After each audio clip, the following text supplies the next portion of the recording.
Pride invites trouble. ये है आज की इंग्लिश की शॉर्ट स्टोरी। हिंदी में करेंगे इसका ट्रांसलेशन। स्टोरी के हेल्प से आप इंग्लिश के हर एक स्ट्रक्चर को बारीकी से सीख पाएंगे और समझ पाएंगे। इसके साथ ही साथ कई सारे इंग्लिश के नए वर्ड मीनिंग भी यहाँ पर आप सीखेंगे और ग्रामर के पार्ट को भी कवर करेंगे। तो चलिए स्टार्ट करते हैं। टाइटल है प्राइड। प्राइड का मतलब होता है अहंकार, कह सकते हैं अभिमान या घमंड। इनवाइट्स, तो यहाँ पर सिंपल प्रेजेंट टेंस में ये दे रखा है। जो टाइटल है, इनवाइट में एस लगा हुआ है। इनवाइट करता है, इनवाइट का मतलब बुलाता है या फिर कह सकते हैं आमंत्रित करता है। तो बुलाता है ट्रबल को, ट्रबल यानी मुश्किल, मुश्किल को बुलाता है कौन? घमंड। देयर एज अ सब्जेक्ट, यहाँ पर देयर का यूज़ हुआ है, इंट्रोडक्टरी देयर है।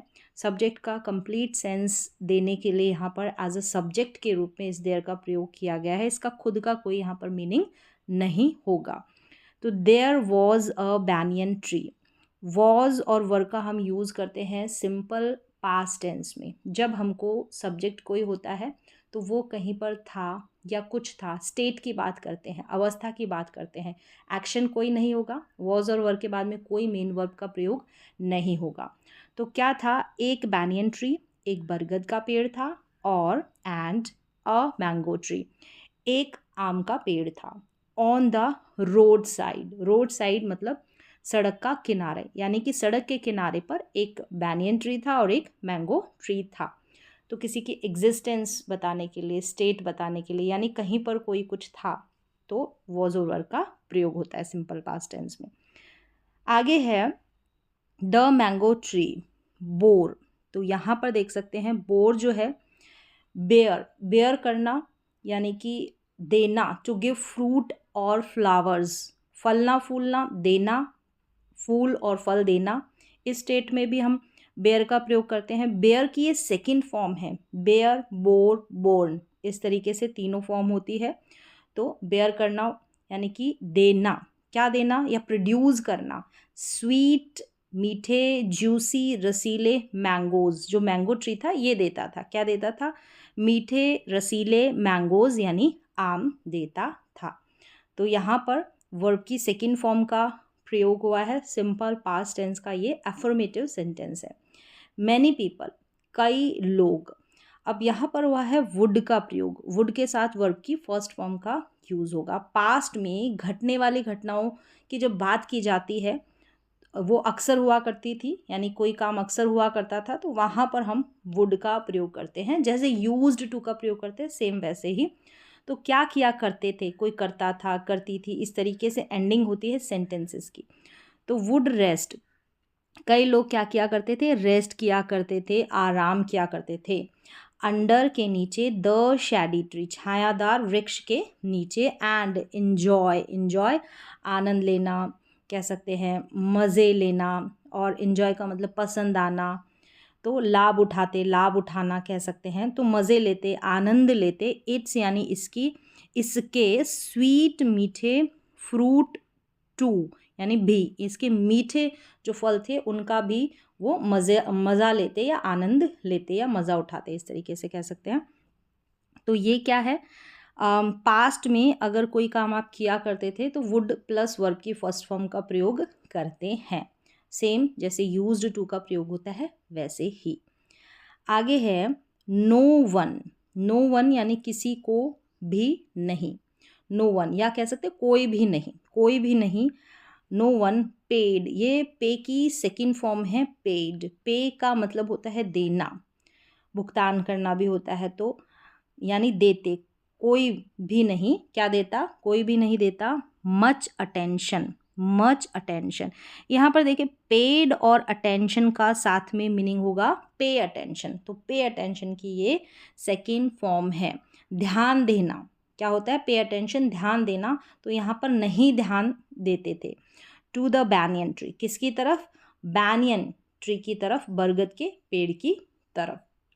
तो ये है पेड अटेंशन, वर्ब की सेकंड फॉर्म का प्रयोग हुआ है। सिंपल पास्ट का एफर्मेटिव सेंटेंस है। पे अटेंशन का मतलब होता है ध्यान देना। तो तीनों फॉर्म क्या होती है? पे, पेड, पेड, इस तरीके से फॉर्म बनेगी इसकी। फिर आगे है द मैंगो ट्री, आम का ट्री, हैड प्लस वर्ब की थर्ड फॉर्म। ये परफेक्ट टेंस है और पास्ट का है, हैड का प्रयोग हुआ है। अगर हैज़ हैव के साथ वर्ब की थर्ड फॉर्म होती तो वो प्रेजेंट का परफेक्ट टेंस होता, लेकिन ये हैड के साथ वर्ब की थर्ड फॉर्म है तो पास्ट का perfect tense. Had grown, grown की फॉर्म देखिए, ग्रो, ग्रू, ग्रॉन। तो ग्रो का मतलब होता है विकसित होना, बढ़ना, या कह सकते हैं विकास होना। तो क्या है यहाँ पर, the mango tree had grown proud. अब उसमें क्या विकसित हो गया था या क्या बढ़ गया था, प्राउड, घमंड, of its appearance.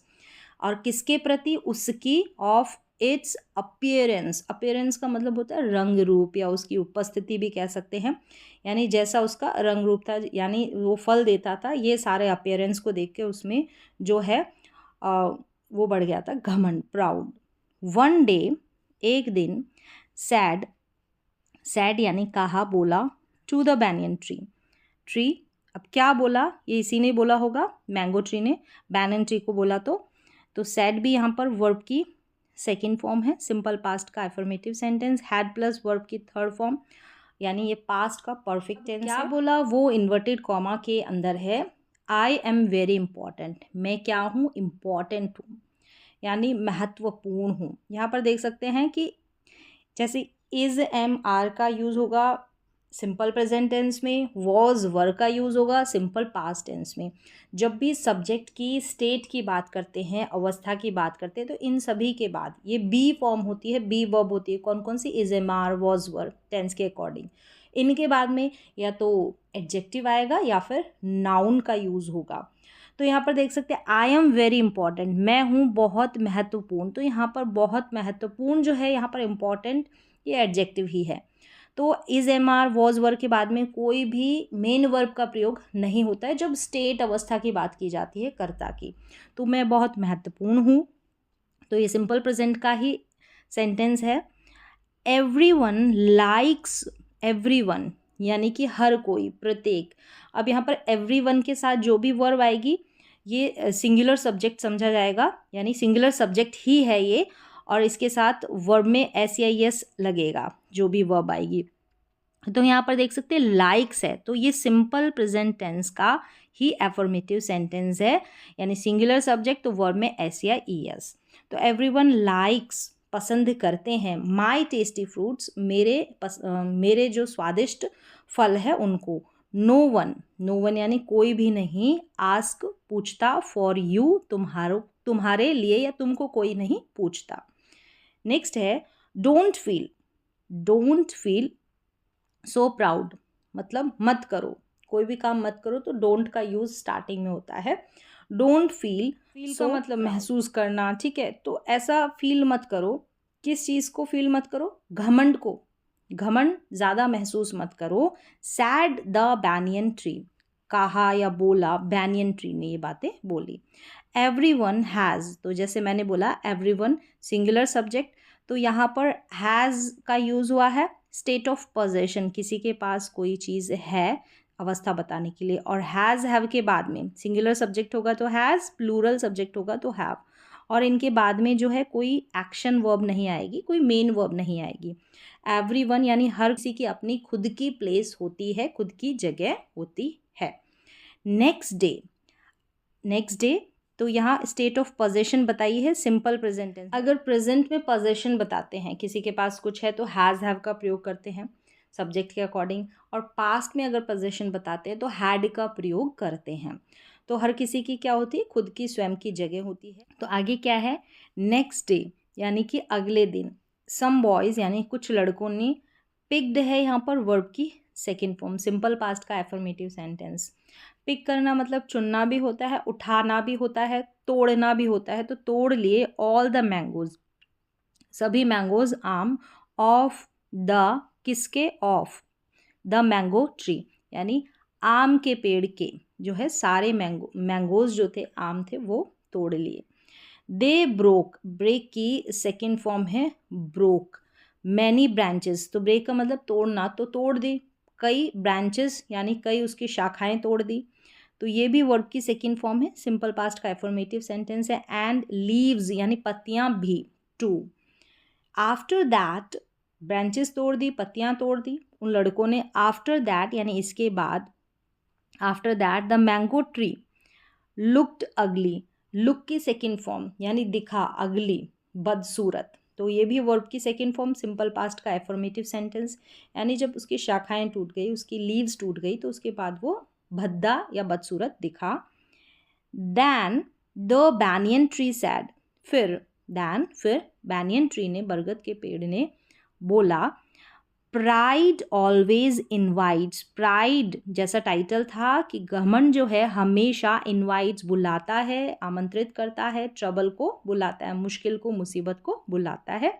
Your invites inverted comma में है, इनवाइट जैसे मैंने कहा सिंपल प्रेजेंट टेंस का ही ये एफर्मेटिव सेंटेंस है। योर ब्यूटी यानी कि तुम्हारी सुंदरता, has invited, has plus verb की third form perfect tense present का है, हैज़ अब आएगा तो प्रेजेंट का परफेक्ट टेंस अगर वर्ब की थर्ड फॉर्म आएगी इनके साथ, तो तुम्हारी ब्यूटी ने, सुंदरता ने बुलाया है, कोई काम किया है, ट्रबल को बुलाया है, मुश्किल को, मुसीबत को बुलाया है, फॉर यू किसके लिए, तुम्हारे लिए।